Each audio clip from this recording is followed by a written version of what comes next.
La Civica Orchestra di Fiati Giuseppe Verdi, città di Trieste, con il sostegno della Regione Friuli Venezia Giulia e il contributo della Fondazione Kathleen Foreman Casali, presenta Aperitivi in musica di e con Giovanni Baldini.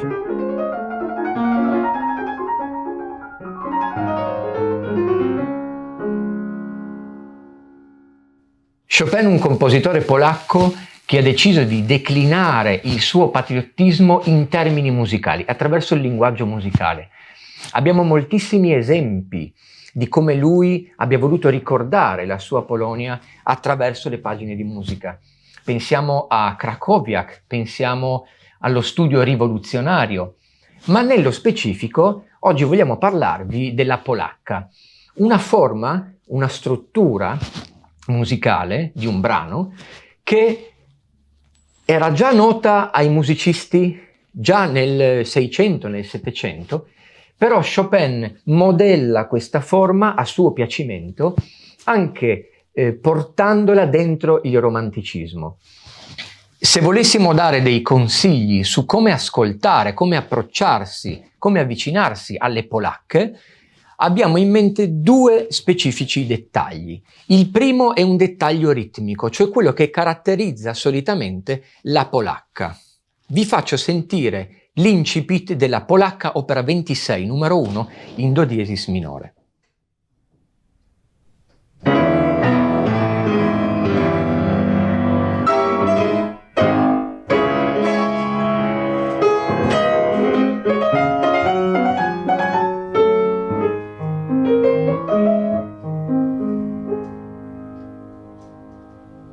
Di questa polacca, anzi da questa polacca noi estrapoliamo un ritmo, questo,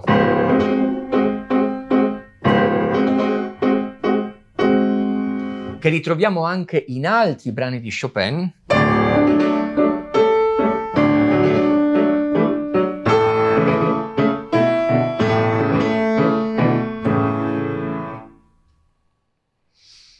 Questi aneliti appassionati, talvolta marziali, appunto, che possono farci pensare a una marcia, a qualcosa di eroico, Chopin ama contrapporre dei momenti molto lirici, intimi, nei quali parla più da vicino all'ascoltatore. A questo proposito volevo farvi sentire uno dei momenti più belli del repertorio di Chopin, che fa parte di una polonaise, di una polacca particolare, perché la polonaise fantasy. In questo momento, che fra poco sentiremo, Chopin si lascia andare ad un ricordo malinconico bellissimo che fa da contraltare ai momenti appassionati di cui parlavamo prima. Dopo una specie di improvvisazione scritta in musica, perché per esempio i jazzisti improvvisano senza trascrivere quello che inventano al momento, Chopin introduce quello che sarà il momento lirico con una specie di corale un poco più lento.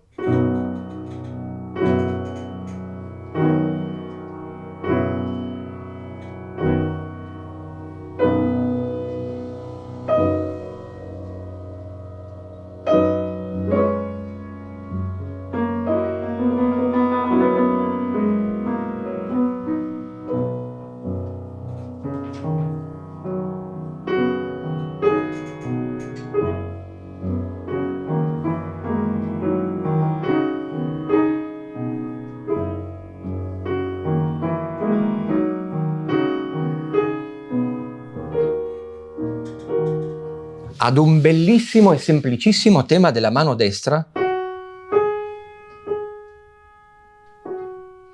si contrappone come una seconda voce interna, proprio come un'altra persona che parla, che sussurra qualcosa, una voce della mano sinistra.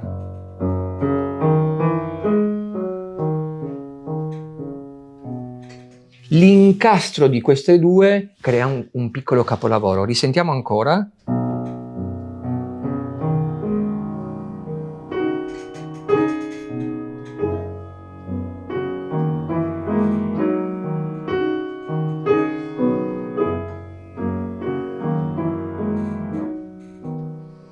Poco più avanti c'è una piccola modulazione, il tema rimane sempre lo stesso, ma sembra avere un carattere ancora più sublime e finisce svanendo in quello che, come ricordavamo prima, è forse una delle pagine più belle di Chopin.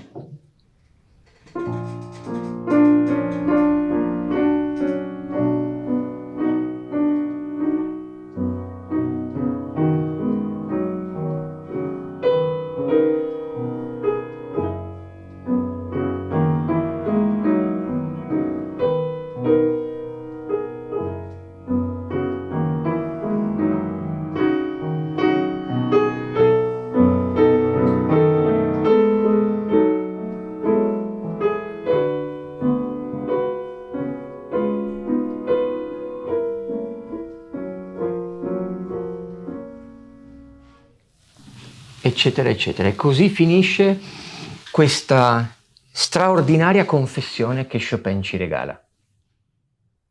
Se volete ascoltare e godervi la versione migliore forse che esiste di questa Polonaise Fantasy, vi consiglio la mia versione preferita, che è quella di Carlo Zecchi.